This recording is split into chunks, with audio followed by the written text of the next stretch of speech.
lembaga yang melaksanakan atau beroperasi di sektor keuangan berbagai di sektor perbankan syariah dan di lembaga keuangan lainnya yang non perbankan dan lembaga keuangan lainnya yang berdasarkan prinsip syariah yang belum resmi tapi berdasarkan prinsip syariah. Jadi itulah lembaga keuangan syariah atau LKS. Yaitu lembaga yang melakukan operasi di sektor sesuai dengan syariah gitu. Sektor perbankan syariah dan sektor non perbankan syariah dan yang lembaga keuangan lainnya yang berdasarkan prinsip-prinsip syariah. Iya. Kalau kita lihat Ustadz kan selain bank yang orang kadang yang paling dikenal itu bank gitu ya, bank syariah. Apa sajalah sekarang ini bank syariah gitu. Ada nggak lembaga lain yang masyarakat kita nggak tahu sebenarnya itu adalah lembaga keuangan syariah juga? Ya. Ada nggak apa contohnya Ustaz? Jadi LKS atau lembaga keuangan syariah itu yang mencakup sebutkan definisinya tadi. Contohnya apa? Dan non perbankan itu seperti pegadaian syariah, asuransi syariah, kemudian leasing syariah, kemudian BMT, kalau koperasi, Baitul Mal Tamwil, kalau koperasi termasuk koperasi syariah. Jadi banyak lah lembaga keuangan non perbankan tapi berdasarkan prinsip syariah. Apakah kan sistemnya katanya akadnya yang berbeda atau mudharabahnya atau tapi itu apa sebenarnya beda syariah dengan konvensional kalau kita lihat?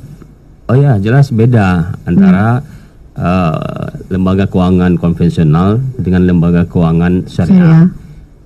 Lembaga keuangan konvensional dia memakai sistem riba. Sistem riba. Kenapa? Karena memberikan pinjaman kemudian pembayarannya itu melebihi pinjaman tersebut atau disebut juga bunga. Nah, dalam Islam riba itu adalah meminjam pinjaman dengan pembayaran lebih. Nah, ini definisi riba. Pinjaman dengan pembayaran lebih dari pokok pinjaman tersebut. Jadi kalau dipinjam misalnya 100.000, kemudian harus bayar di awal sudah ditentukan, dari awal akad sudah ditentukan, nanti bulan depan bayarnya ya 110.000. Nah, ini lebih 100.000 yang dipinjam, bulan depannya sudah ditentukan dari awal 110.000. Berarti lebih 10.000. Nah, 10.000 inilah riba. Nah, ini yang diharamkan dalam Islam, riba. Hukum riba kan haram hukumnya. Iya, tapi kalau keuangan syariah misalnya? Nah, keuangan syariah berbeda dia. Keuangan syariah tidak menerapkan sistem pinjaman dengan pembayaran lebih. Nah, jadi lembaga keuangan syariah, misalnya contoh bank syariah. Nah, misalnya ini perbankan syariah.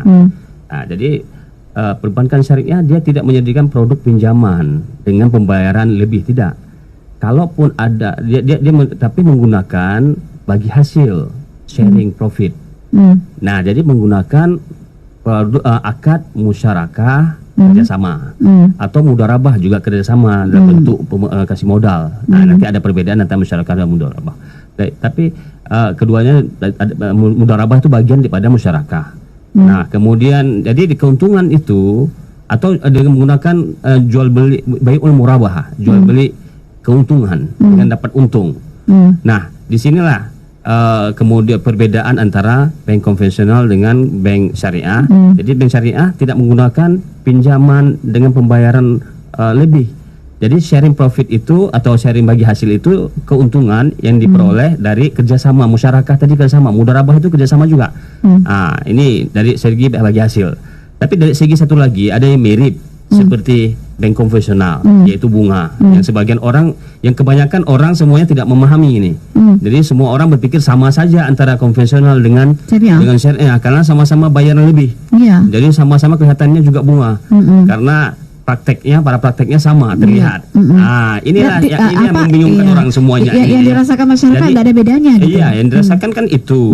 Jadi di bank syariah dapat uang 100 juta, kemudian nanti 10 tahun kemudian bayarnya ke bank syariah 150 juta. Sama tapi 50 doang. juta. 50 juta untung bank syariah. Ya, karena dalam waktu 10 tahun itu seuntungnya 50 juta, 150 juta yang harus dikembalikan. Berarti kan lebih. Nah, konvensional kan gitu udah jelas. Konvensional udah jelas tuh. Jelas. Jelas itu udah lebih dia bayarnya. Namanya bunga. Baik.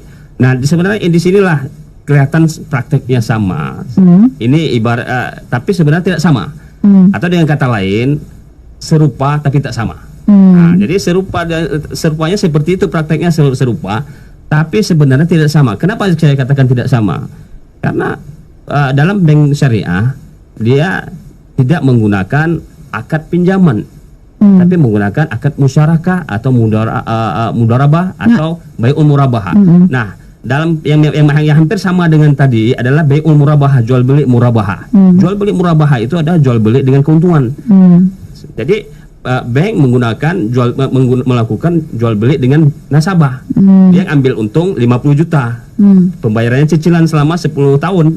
Jadi untung bank 50 juta. Nah, 50 juta ini bukan dari bunga atau tambahan pinjaman, tapi dari jual beli.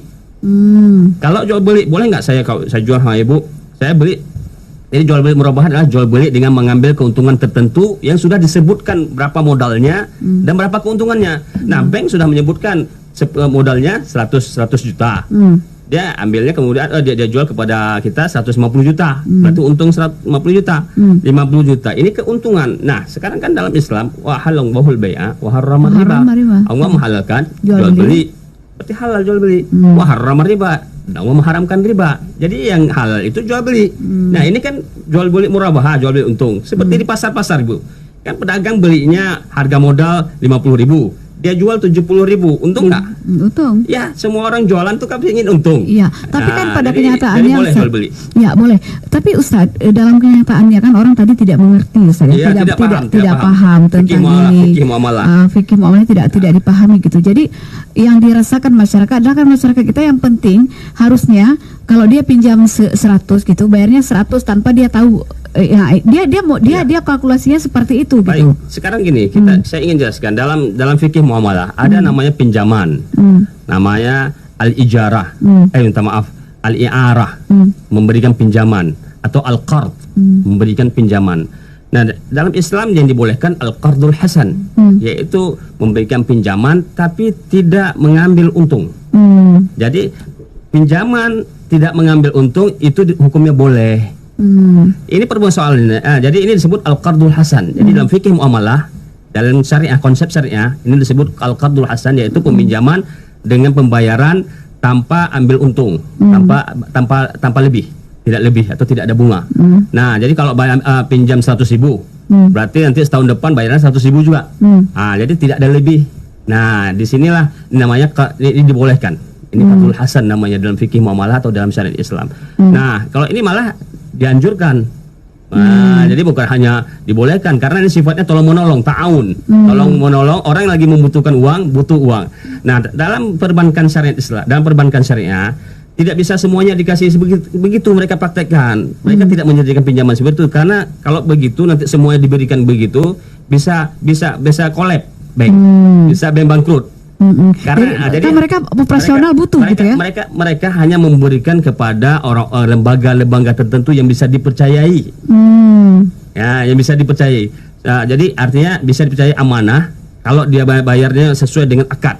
Sebab berapa banyak orang yang sudah bertransaksi, berakad, ya, bersepakat ijab dan kabul dengan bank, ternyata nasabah juga ada juga yang melanggar.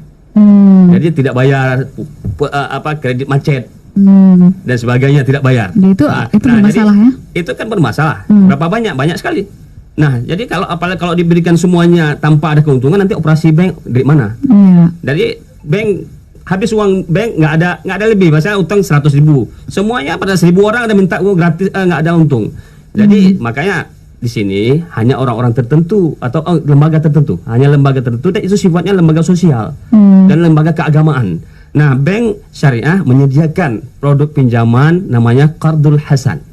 Nah, pinjaman ini tidak bayar bunga. Dia namanya Qardul Hasan, makanya tidak bayar bunga. Maka tapi pihak kepada lembaga tertentu seperti lembaga sosial yang bisa dipercayai dan lembaga keumatan dan lembaga agama. Berarti mereka sudah survei semua dulu ya? Mereka sudah survei tentu, sudah pelajari karena amanah lembaga ini bisa dipercaya. Ya, satu lagi yang sering orang bertanya Ustadz ya, bagi hasil, kata-kata bagi hasil dalam sebuah lembaga keuangan syariah ini ya, kapan bagi hasil itu dinikmati oleh orang yang meminjam itu gitu? Bagi hasil dari mana gitu? Enggak, begini, saya ingin sampaikan dulu pertama. Yang harus kita ketahui dalam bank syariah tidak ada produk pinjaman yang sifatnya itu kemudian bayar lebih, nggak ada. Yang ada Qardul Hasan tadi, lembaga tertentu dan itu hanya sedikit aja, 1, 2, 3 gitu. Tapi untuk semua yang nasabah secara umum semua tidak ada menyediakan Qardul Hasan ini karena khawatirkan tadi collect bank. Nah, tapi kalau pinjaman yang dimaksud seperti konvensional, misalnya dengan bayar lebih bunga, itu tidak disediakan dalam bank syariah, tidak ada produk. Yang mereka menyediakan adalah produknya satu musyarakah, yaitu kerjasama. Jadi modal yang dikerjakan oleh nasabah diletakkan di bank. Jadi mereka kerjasama bagi hasil berapa persen, 40 atau 60 atau 50. Nah itu kan nanti tergantung nanti ada aturannya tuh di tabungan itu. Ya ada aturannya, kan baca sendiri nanti ada waktu pertama daftar juga ada ijab kabulnya.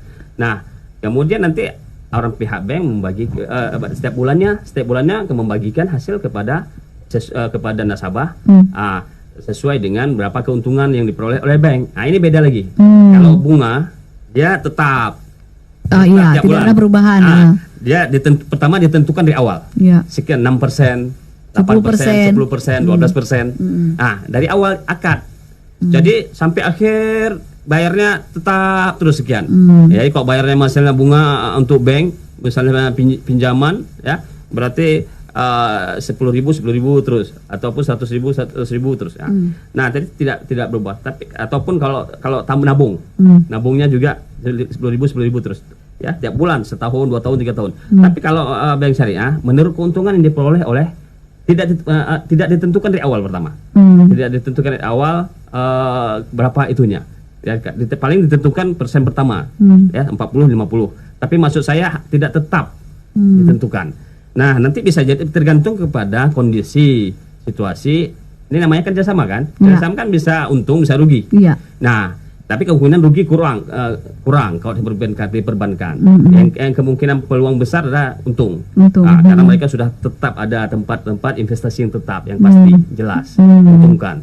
Nah, itu mereka mendapatkan keuntungan itu yang sudah jelas, ya sudah yakin, optimis. Maka menurut keuntungannya bisa jadi pertama kita dapat 50.000 misalnya hasil yang kita peroleh ya dari bank misalnya 100.000, kita 50.000. Nanti bulan depan bisa jadi 60.000 kita. Jadi tergantung ya. Jadi bisa jadi 60, bank dapat juga 110. Bisa jadi turun, bisa jadi turun sedikit 30. Yang jelas insya Allah tetap dapat. Ya, baik. Jadi nggak tetap beda dengan bank. Nah, kemudian bagi bank-bank konvensional, nanti waktu pembayaran nasabahnya setor, ya, dia setor pinjamannya itu, dia bayar pinjaman itu, bayarnya lebih. Bayarnya lebih. Jadi itu yang disebut bunga. Nah, itulah yang haram ya. Bunga ini yang haram sebab pinjaman dalam Islam, pinjaman yang melebihi pembayaran, ya yang dibayar lebih itu adalah riba. Berdasarkan apa? Hadis Rasulullah. Hadis Rasulullah SAW, manjarra naf'an, kullu qardin jarra naf'an fahuwa riba. Setiap pinjaman yang mengambil manfaat atau keuntungan, maka itulah riba. Jadi hadis Rasulullah mengatakan seperti itu. Inilah jadi definisi riba. Ini jadi definisi riba. Inilah syariah. Inilah syariah namanya, prinsip syariah. Jadi Nabi sudah buat kaidah ajaran Islam bahwa kullu qardin jarra naf'an fahuwa riba. Setiap pinjaman tuh bukan jual beli. Setiap pinjaman yang mengambil manfaat atau keuntungan, fahuwa riba, itulah riba kata Nabi SAW. Nah, ini meskipun hadis ini para ulama mengatakan hadisnya dhaif. Tapi kan dalam persoalan muamalah ini kan khilafiyah. Ulama ada mengatakan boleh dengan dhaif, ada mengatakan tidak boleh, ada mengatakan dengan syarat. Baik, itu nggak masalah berarti menurut sebagian ulama lain. Tapi meskipun dhaif, katakan misalnya dhaif, hadisnya lemah. Tapi ini maknanya betul, maknanya benar, sesuai dengan Al-Qur'an, wa halallahu al-bai'a wa harrama riba, dan ayat-ayat tentang larangan riba sesuai dengan Al-Qur'an, berarti maknanya benar. Jadi boleh diamalkan. Dan ini juga termasuk perkataan sebagian ulama mengatakan itu bukan hadis Nabi. Itu adalah sebagian ulama. Sebagian ulama lagi mengatakan itu bukan hadis Nabi, tapi adalah ini perkataan para sahabat, Ibnu Mas'ud, Ibnu Abbas dan sebagainya. Berarti tapi hadis dari perkataan mereka itu sahih, disebutkan oleh Imam Bukhari dan imam-imam yang lainnya dalam kitab hadis mereka itu sahih. Jadi yang sahih itu adalah perkataan sahabat. Kalau hadis ini adalah hadis Nabi, hadis dhaif, tapi maknanya menurut para ulama semuanya meskipun dhaif, lemah, tapi maknanya ini betul sesuai dengan ajaran Islam, sesuai dengan Al-Quran, dan sesuai dengan perkataan ulama. Ya, baik. Ini Ustadz, kita tahu ya, kalau menurut Ustadz, apa yang terjadi saat ini di Aceh misalnya ya, apakah bank-bank syariah, katakanlah semua sekarang yang ada lembaga syariah, pegadaian syariah, koperasi dan sebagainya, apakah sudah benar-benar dilakukan sesuai dengan syariat, sesuai dengan apa yang dikehendaki oleh masyarakat, atau memang karena sebagian orang mengatakan itu syariah-syariahan aja, listrik aja di depan, di dalamnya enggak. Nah, apakah sudah benar sepengetahuan Ustadz? Baik, saya ingin sampaikan tadi bahwa masih banyak masyarakat yang tidak memahami fikih muamalah atau fikih ekonomi Islam, sehingga mereka mengatakan seperti itu. Jadi karena mereka tidak paham apa itu riba, mereka tidak paham musyarakah, mereka tidak paham mudharabah, tidak memahami kemudian bai'ul murabahah, ijarah bitamlik, kemudian ijarah muntahiyah bitamlik ataupun musyarakah muntahiyah bitamlik, wadi'ah, larangan riba, tidak tahu apa itu riba dan sebagainya. Apa itu qardul hasan juga tidak paham. Ini semua istilah, ini adalah semuanya istilah-istilah dalam fikih muamalah, dan juga ini adalah semuanya praktek muamalah dalam prinsip berdasarkan prinsip Islam. Ya, ini semuanya dibolehkan kecuali riba. Berarti kalau masyarakat tidak tahu, kita kita paham, akhirnya timbulnya seperti ini. Nah, kalau kita paham seperti ini, apakah sosialisasi ke masyarakat kan tidak cukup? Ya, ini kan dia. Jadi kan sebenarnya terletak pada permasalahan, sebenarnya sosialisasi harus digencarkan. Jadi sosialisasi tentang LKS ini mesti digencarkan oleh pemerintah Aceh beserta dengan stakeholder, ya, termasuk OJK, termasuk DSA, Dewan Syariah Aceh, DSI, Dewan Syariah Islam, kerjasama kemudian dengan OJK, dengan perbankan Islam, perbankan syariah di Aceh, Bank Aceh misalnya, Bank Aceh, Bank Syariah, BPRS, yang lain-lainnya sebagainya, kan banyak itu. Bank syariah sini itu kerjasama seharusnya untuk saling mendukung, saling menguatkan, mendukung syariat Islam dengan menggencarkan, meningkatkan atau mengoptimalkan sosialisasi. Sebab saya lihat masyarakat perlu dicerdaskan, karena masih banyak yang tidak paham syariat Islam, masih tidak paham syariat fikih muamalah ini. Ya, jadi ini sumber masalahnya. Akhirnya apa? Pemahaman yang timbul sama aja. Bank syariah ambil untung bunga, bank konvensional ambil untung bunga. Bank syariah juga bahkan lebih parah lagi, kata mereka. Bank syariah lebih parah lagi, lebih banyak lagi ambil untungnya. Dia mengatakan menjajah lagi karena semua nggak ada saingan, monopoli, sistem monopoli katanya. Menjajah berarti nggak ada saingan. Kemudian ada mengatakan pemerasan sampai tinggi kali, yang diambil keuntungannya besar kali. Jadi pemerasan dianggap. Jadi apa kata-kata stigma negatif ini yang sebenarnya tidak baik, tidak patut dikatakan seperti itu karena kebodohan kita atau karena ketidaktahuan kita, karena ketidaktahuan kita, ketidakpahaman kita.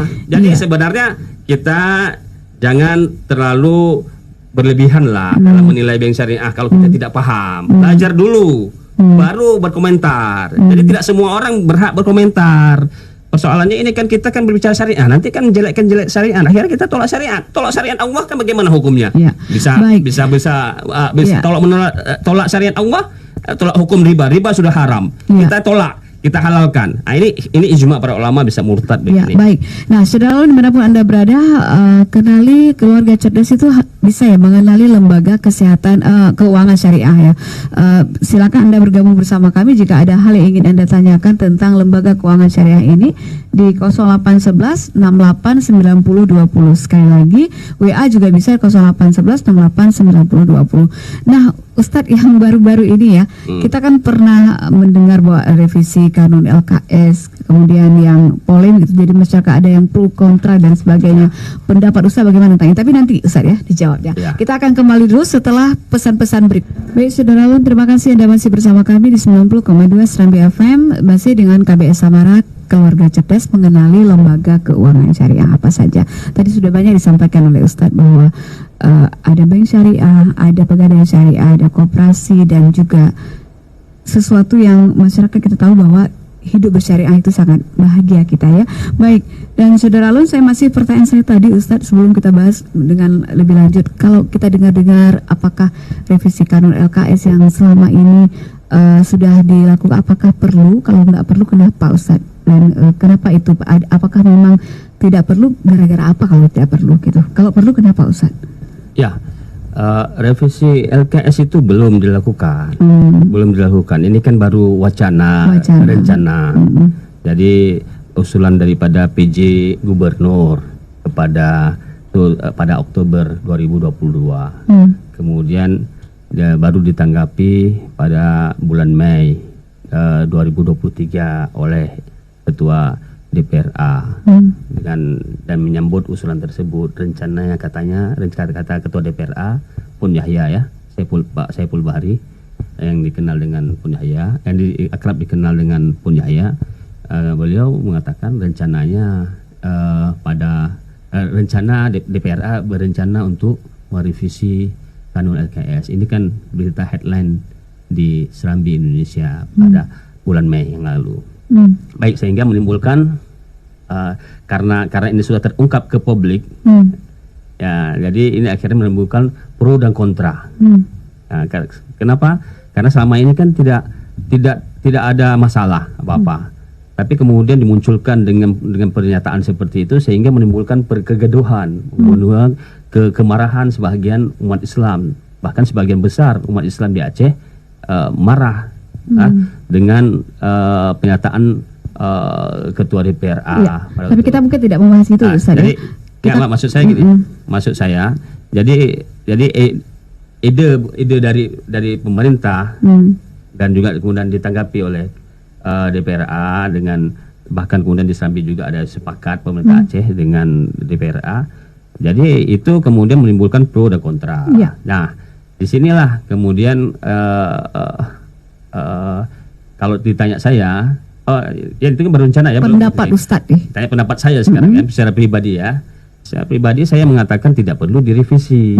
Karena tujuan mereka ini revisi kan sudah jelas, ini tulis di Serambi juga jelas, disampaikan di media-media jelas, untuk menghadirkan kembali bank syariah, bank konvensional. Itu tujuan direvisi ini. Jadi saya ingin menyampaikan, menurut saya kalau untuk menghadirkan bank konvensional itu tidak perlu direvisi kalau itu tujuannya. Jadi kan persoalan yang diungkapkan selama ini kenapa mau direvisi ya oleh orang-orang yang ingin merevisinya dan mendukungnya seperti itu, alasannya banyak.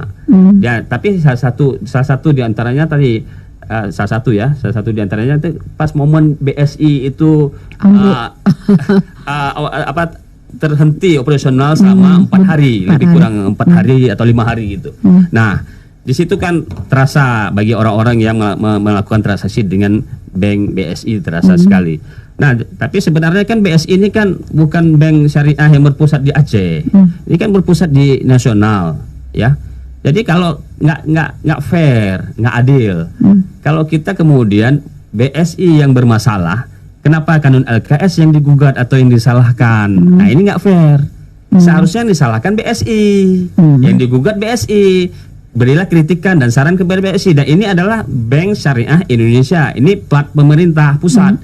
Jadi punya pemerintah pusat, yang dulunya BSI ini kan gabungan dari bank-bank bank Mandiri Syariah, bank kemudian BRI Syariah, BNI Syariah. Nah, ini bank ini yang bank-bank konvensional yang punya unit syariahnya ini, ya, yang ini beroperasi nasional seluruh provinsi. Nah, kemudian jadi BSI. Nah, BSI ini kemudian seluruh Indonesia, bukan hanya di Aceh saja yang bermasalah. Jadi kok kemudian jadi di seluruh Indonesia, seluruh provinsi, ya, termasuk di Jakarta, jadi tidak bisa berjalan ataupun terganggu bermasalah selama 4 hari. Nah, jadi kenapa kemudian yang disalahkan kanun LKS? Nah, ini yang jadi kita tidak setuju sekali. Jadi bukan saya saja, tapi saya kira banyak semua yang tidak setuju dengan revisi untuk menghadirkan revisi kanun tersebut dengan tujuan untuk menghadirkan kembali. Tapi kalau saya tambah sedikit, tapi kalau kita ingin merevisi kanun LKS, ini kan LKS ini kan baru 1 tahun. Biarlah dia berjalan dulu 3 tahun minimal atau 5 tahun dulu, baru kita pikirkan revisi. Bukan nggak boleh, nggak haram kok merevisinya di Al-Quran. Kalau Al-Quran yang nggak boleh. Iya, Al-Quran yang hadis nggak boleh diubah. Tapi kalau lain boleh, tapi berikan kesempatan, kan sudah berlakunya baru 1 tahun. Efektifnya kan, ya, ini kanun kanun nomor 18 tahun 2000 tahun nomor 11 ya, nomor 11 undang-undang nomor 11 tahun 2018. Ya, baru saja 18, ya. 18 dilahirkan. Ya, baru saja lahir gitu ya. Ya, tapi diberi waktu 3 tahun untuk menyesuaikan. Jadi efektifnya berlaku 2022.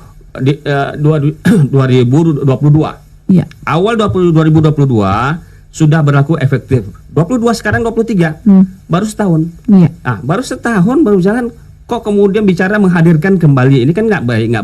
Menghadirkan kembali. Biarkan dulu ini berjalan 3 tahun atau 5 tahun lah. Nah, kalau seandainya nanti ada kekurangan dalam pelaksanaannya, implementasi syariah dalam bank-bank syariah ini, baru kita kritisi, baru kita beri saran, baru kita masukkan, baru kita revisi atau ubah. Nah, dengan melibatkan orang-orang yang ahli dalam bidang fikih muamalah, fikih ekonomi Islam, dan yang berkaitan dengan ini. Dan ahli hukum juga yang berkaitan dengan kanun. Baik, tapi yang utamanya adalah orang dengan ulama, dengan ahli pakar-pakar fikih muamalah, akademisi ya, atau fikih muamalah, dan kemudian pakar ekonomi Islam, itu yang utamanya. Ya. Nah, kemudian baik, ini kalau kita lihat Ustadz kembali dalam judul kita tadi ya, keluarga cerdas itu mengenali ya keuangan syariah. Kita berarti harus mendalami kembali dia siapa gitu. Apa sih beda yang paling mendalam Ustadz ya? Kalau kita lihat syariah dengan konvensional, kita harus kenal nih, harus betul-betul kenal keluarga. Kita harus mengerti, oh ini kalau syariah ada ribanya barangkali, non syariah ada ribanya barangkali. Sejauh mana sih riba dalam Islam itu kalau kita lihat Ustadz? Ya, riba itu hukumnya haram. Ya, maka para keluarga harus mengetahui ini ajaran Islam yang mengharamkan riba.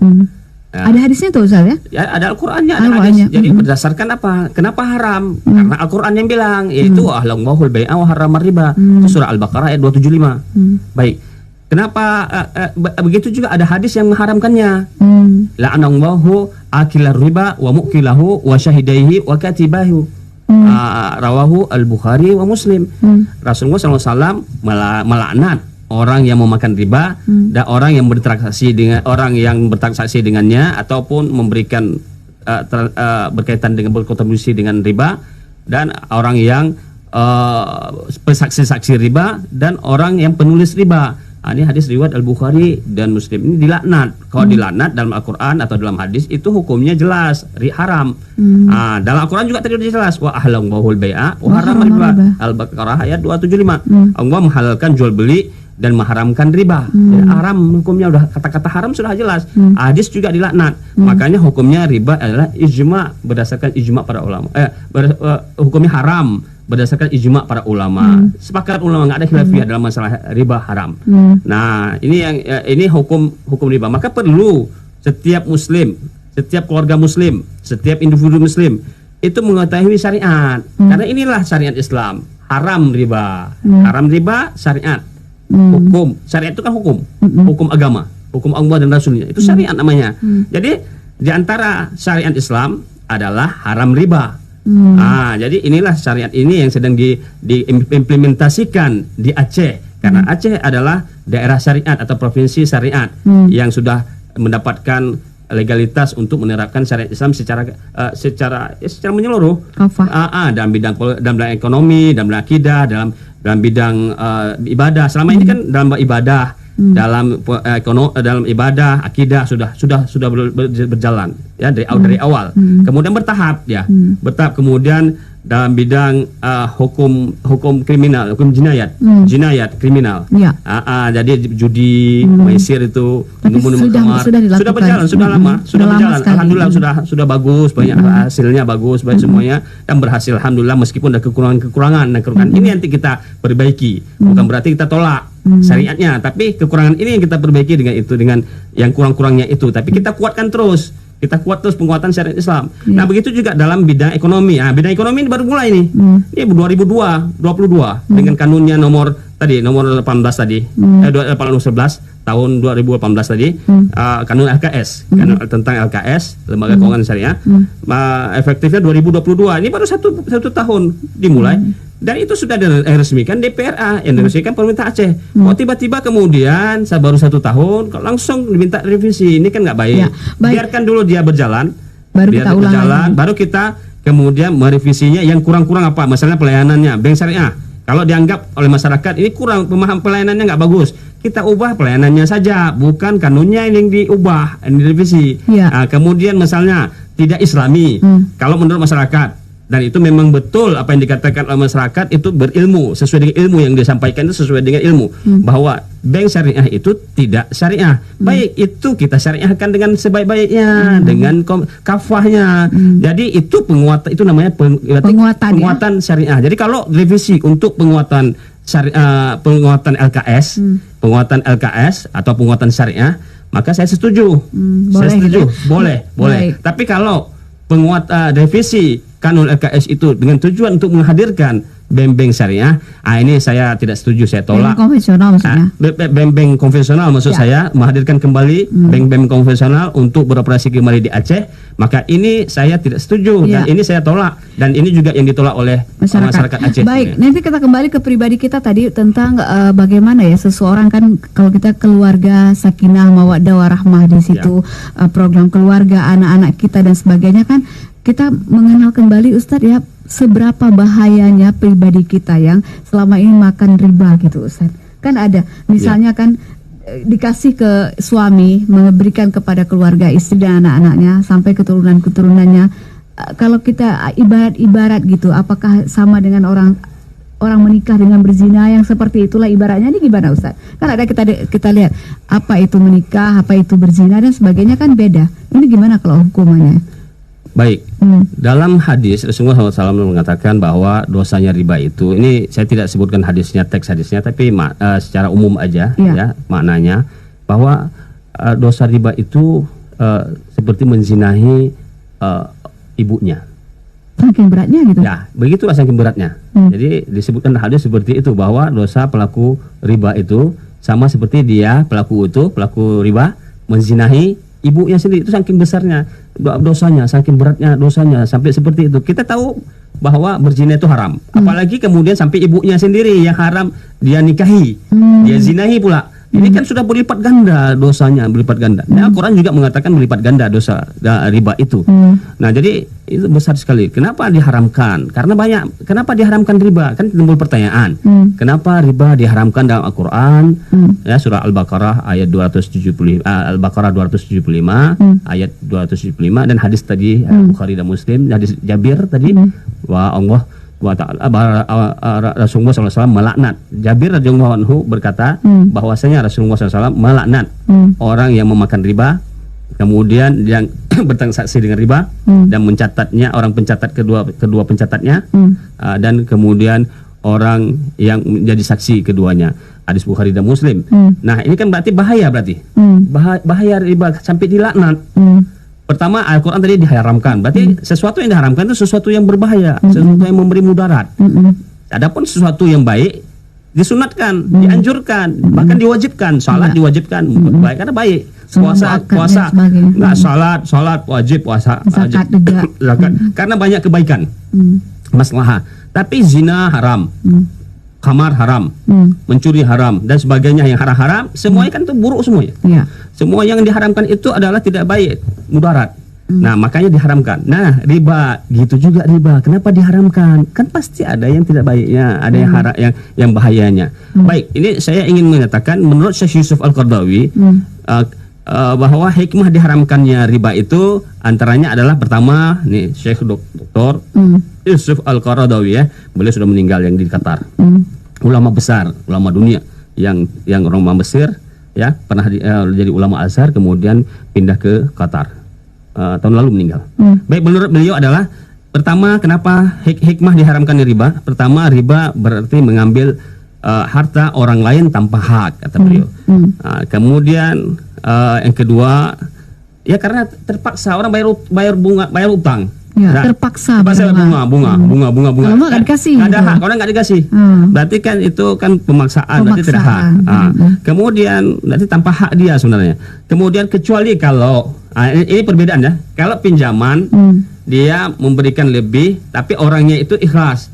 Tapi bukan dari awal ditentukan, tapi waktu terakhir dia bayar lebih. Saya pinjam sama ibu 100.000, tapi tidak menentukan atau tidak mensyaratkan dari awal bayaran lebih, bayaran 100.000. Tapi kebaikan saya karena tanda terima kasih, saya senang, saya kasih 110.000. Ini bukan riba. Karena gitu. Ini saya bayar dulu 100, kemudian saya bilang lagi, ini 100 saya bayar utang, 10.000 saya kasih untuk Anda keikhlasan saya. Betul. Ini asal tidak ditentukan di awal. Ya, baik. Tapi saya ingin mengatakan, kenapa bukan? Karena hendak Rasulullah SAW memberikan contoh seperti itu. Iya, baik. Rasulullah SAW memberikan yang lebih baik daripada yang diberikan kepada dia. Jadi beliau memberikan kebaikan melebihi dari orang kepada dia. Maka beliau mensabdakan, inna khiyarukum ahsanukum qada'a. Sebaik-baik kamu adalah orang yang paling terbaik dalam membayar hutang. Jadi membayar lebih, tapi bukan diminta. Ditentukan dari awal. Bukan ditentukan atau bukan diminta oleh orang yang memberi pinjaman, tapi kita yang berhutang itu merasa berterima kasih sendiri. Ini bukan riba. Ya, baik, kita akan kembali Ustaz setelah pesan-pesan berikut. Baik, saudara, terima kasih Anda masih bersama kami. Nah, Ustaz, kita sudah berada di penghujung kebersamaan kita. Sudah saatnya kita kesimpulan dan juga closing statement kita tentang bagaimana keluarga cerdas itu mengenali LKS ini. Silakan Ustaz. Baik. Kesimpulan yang saya sampaikan dari penjelasan saya di awal sampai akhir adalah bahwa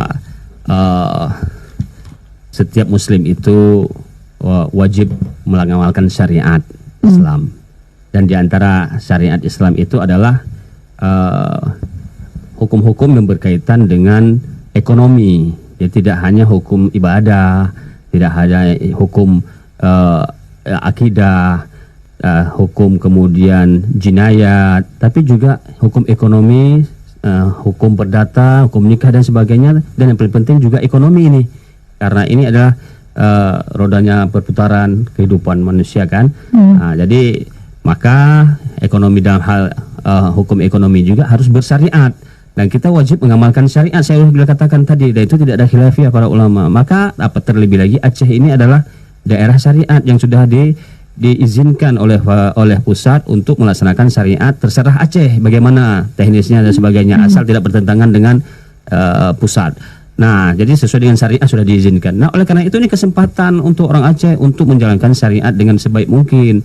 Karena kita kalau tidak menjalankan syariat sekarang ini, maka akan dipertanggungjawabkan oleh Allah Subhanahu wa taala dengan apa yang telah diberikan nikmat oleh Allah. Ini nikmat, ini karunia Allah. Aceh diberikan peluang untuk menerapkan syariat. Padahal provinsi lain ingin juga menerapkan syariat. Muslim-muslim yang lain, umat Islam saudara-saudara kita di provinsi yang lainnya, ya, mereka merindukan seperti Aceh bisa menerapkan syariat Islam. Nah, tidak diberikan kepada mereka. Jadi hanya satu-satunya satu provinsi. Ya, satu provinsi. Hanya Aceh ini dari 33 provinsi ya, yang di Indonesia ini yang dibolehkan syariat Islam itu ditegakkan dalam secara kafah, secara masuk ekonomi. Maka oleh karena itu setiap muslim, setiap keluarga wajib mengenali LKS, lembaga keuangan syariah. Artinya perlu mengetahui hukum-hukum yang berkaitan dengan ekonomi Islam. Nah, hukumnya yaitu yang diantaranya adalah haramnya riba. Nah, ini syariat yang wajib diamalkan, berarti jangan kita lakukan. Jadi jangan kita lakukan karena haram hukumnya. Kemudian jual beli boleh. Nah, maka diamalkan juga, berarti silakan berjual beli. Kan jual beli itu ambil untung. Kalau ambil untung boleh, nggak masalah. Jual beli ambil untung boleh, nggak ambil untung boleh. Kurang juga dari itu juga boleh, terserah penjual pembeli, nggak masalah. Jadi bukan riba itu. Jadi Allah menghalalkan jual beli, wa halalna bahul bai'a, wa harrama riba. Allah menghalalkan jual beli dan mengharamkan riba. Jadi sebagai closing statement saya adalah pertahankanlah ini kanun LKS ini, jangan direvisi, tidak perlu. Biarkan dulu berjalan. 2 tahun, setahun atau 2 tahun ke depan, minimal 3 tahun atau 5 tahun, maka nanti baru kita berpikir untuk di mana kekurangannya tersebut, maka kita perbaiki. Jadi bukan kanun LKS-nya yang diperbaiki, tapi adalah kalau selama ini ada kesalahan, ada ke dalam implementasi syariat Islamnya, ya, secara syariat Islamnya, konsep muamalahnya, konsep fikih muamalahnya, maka itu yang diperbaiki. Kemudian pelayanannya itu yang diperbaiki. Jadi bank-bank itu yang harus diberikan masukan, dan mereka manajemen bank ini yang memperbaikinya. Jadi bukan kanunnya. Ya, baik. Nah, untuk keluarga sendiri Ustadz, untuk keluarga yang kita harus cerdas ya, mengenali itu semua supaya kan ada rahmatan lil alamin dalam keluarga kita nanti ini. Apa pesannya Ustadz? Ya. Keluarga yang cerdas itu keluarga yang mengamalkan syariat Islam. Jadi orang yang mengamalkan keluarga yang cerdas itu yang mendambakan kebahagiaan dunia akhirat. Nah, untuk mendapatkan kebahagiaan dunia akhirat, maka dan juga termasuk keberkahan hartanya, maka itu dengan menerapkan sistem ekonomi Islam atau ekonomi syariah dan menghindari riba gitu ya. Ekonomi syariah otomatis menghindari riba. Nah, jadi maka perlu sekali kalau kita mengetahui lembaga keuangan syariah ini atau LKS. Ya, baik. Terima kasih banyak Ustadz sudah hadir dan memberikan pencerahan di kesempatan hari ini. Semoga keluarga cerdas hari ini bisa mengenali lembaga keuangan syariah dan semua kita terlindungi oleh Allah Subhanahu wa taala, karena kita harus tahu juga semuanya bahwa hidup kita ini hanya sementara, hanya mengabdi kepada Allah, dan kita semua akan kembali. Kita tidak tahu kapan itu akan pergi, bisa cepat, bisa juga lambat, hanya Tuhan yang Maha tahu. Terlindungi dari azabnya, ya, baik. Dari yang diharamkan. Saudara, demikianlah KBS sama kita ini. Allah, kita akan bertemu lagi lain waktu dan kesempatan.